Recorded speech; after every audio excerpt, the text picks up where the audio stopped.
Sukhoi 36801, please come in.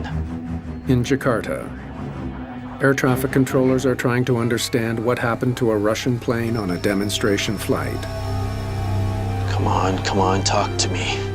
On approach, a crew is always listening to air traffic control. They're always waiting for their next command of guidance. Communication is not constant, but they're aware of each other. Sukhoi 36801, please come in. After 4 calls, there's still no reply. The controller knows the plane should have landed by now. Sukhoi 36801 is off radar.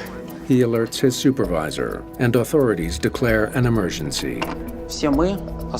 All of us who remained on the ground were deeply worried about the people on board. We called their cell phones, and 2 phones suddenly started working.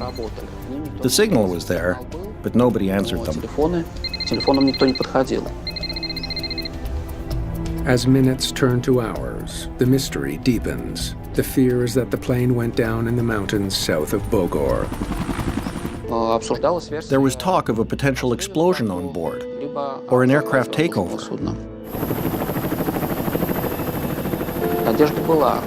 We had hoped that the airplane landed in some remote area,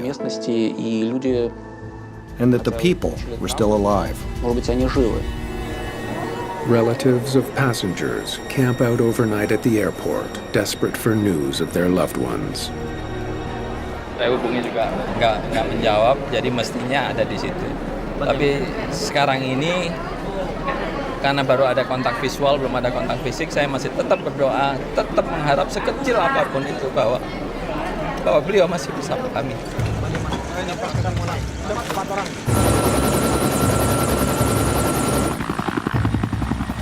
At 8:35 a.m. the next day, 18 hours after the plane vanished, a helicopter pilot finally gets close enough to spot something. Blue and white specks in the distance. The Sukhoi superjet has crashed into Mount Salak, the debris spilling hundreds of meters down a cliff face.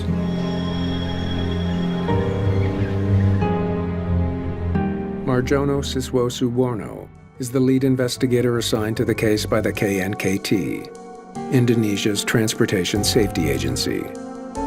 When I first heard about the location of the crash, my initial reaction was, how could this plane end up there? Mount Salak has a fierce reputation. Its jagged peaks reach 2,200 meters. Locals call it an airplane graveyard. Mount Salak is infamous according to the local press. The mountain and its surroundings have seen many crashes of different light planes and helicopters.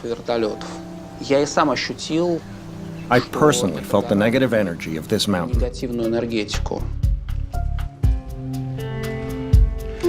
The crash site is right here. How could a brand new jet with sophisticated navigation systems and an expert crew crash into a notorious mountain? When there's a crash, everything is on the table. You have no idea. There are any number of variables at play until it gets eliminated by providing fact. We need to send a team up this mountain fast. It's one of the most challenging locations Indonesian crash investigators have ever faced. Our mission was to search for the black box, but how do we find it and retrieve it? This is the problem and our biggest challenge.